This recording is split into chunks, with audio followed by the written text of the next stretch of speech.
Okay, here's my review here of the M-Tek spray booth.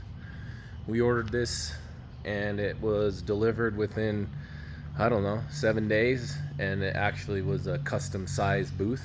And this is from M-Tek in California. So I'll just run through it real quick, maybe give you guys some pointers if anybody's putting one together and some things to look for. So we started building the booth from the back forward, and as we were doing it, it was going together pretty good until we got about maybe halfway, and the booth wanted to like oil can and fall over on itself. So I added these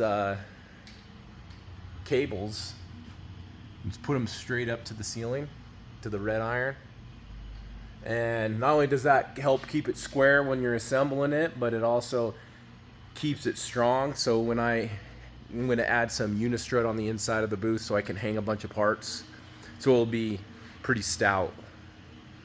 As you're putting it together, it doesn't come with washers, so I bought $400 in washers, which I don't know why it doesn't come with washers, but put those in. And as you're doing it, try to keep it as square as possible. Do not bolt it down until you get it perfectly square and the door's on it. So we got it pretty square. We had to trim the corner off because it hit our red iron here, but it looks fine. Just trimmed it off. Doors are pretty stout.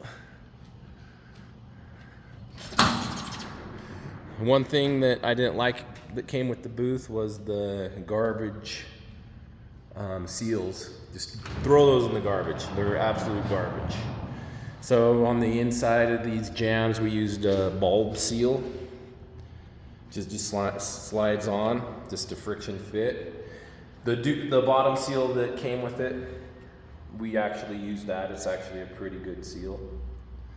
And then the top seal on the top, because there is a gap right there on the corner due to this. So where the doors meet, there is a gap. So we put this, it's kind of like a flap seal that's biased to one side, and it's pretty stout. Got these off Amazon, and it's a really good seal because the top of the door will hit it, and it actually fights the air from sucking in rather than just a normal flat seal. And when we put it in, we had to shim the booth level because of my floor is not level. And then also, after it was assembled, we caulked every single seam, and use a bathroom caulk that's non-paintable.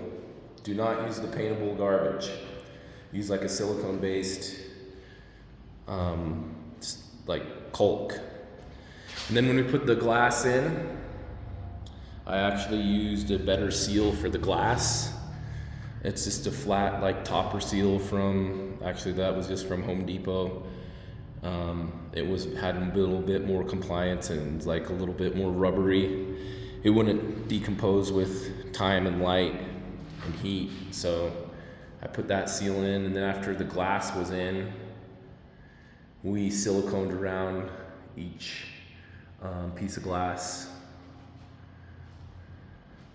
But all in all, it's a pretty big booth. It's custom sized. Like I said, it's a little over 26 feet. It's so nice I don't even want to paint in the damn thing.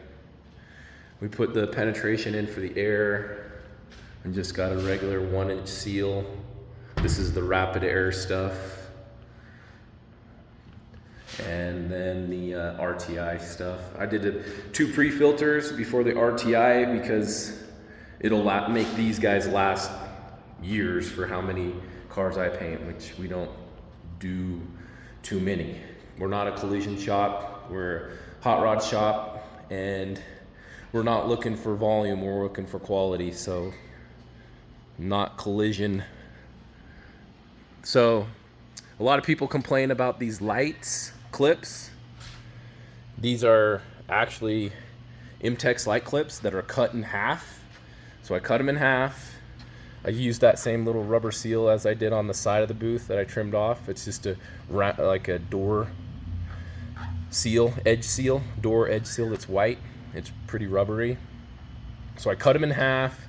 I put a through hole on this clip side, use some self tappers, and I put these backwards. So M-Tek recommends turning these over, and they're one bracket that goes here.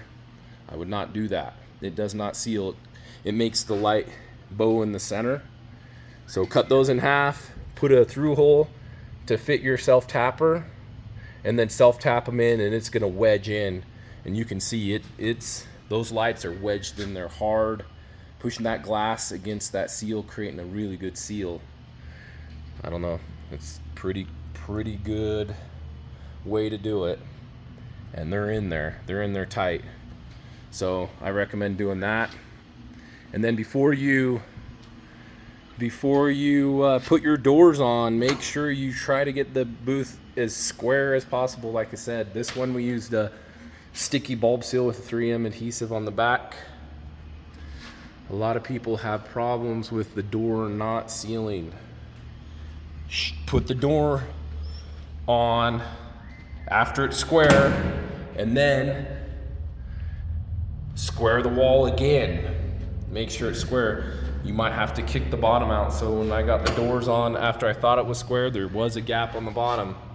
So all I did was tap the bottom of the booth out, make the door and that jamb perfectly flush, and then lagged it down into the concrete.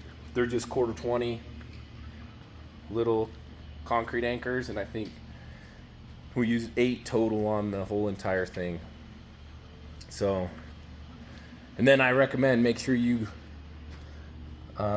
caulk all the seams, and inside the exhaust area, caulk all that, because you don't want to suck air in from the back side of the exhaust up. You want to make sure you seal it good, because the path of least resistance is where the air is going to go through, and those filters are not the least resistant spot if you have a gap. The goal is to get the filters through here. And a lot of people put these filters on backwards. There's a sticky side and a dry side. The sticky side should be outboard. It should be hit the air first. A lot of people put these backwards. You want the sticky side in the air box, not on the bottom. But all in all, I'm pretty happy with this booth. It was not the cheapest, but it wasn't the most expensive. But I think it is actually, after you do some tweaking and some 3D printed parts coming to you guys. Watch what we have coming. It's gonna be pretty crazy. So anyway, there you go.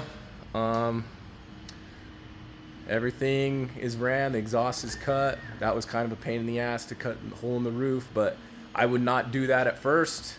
Get the booth where you want it, get a general idea so you don't hit a spot where that red iron's gonna be, or your roof trusses, but that's a good spot. It worked out good.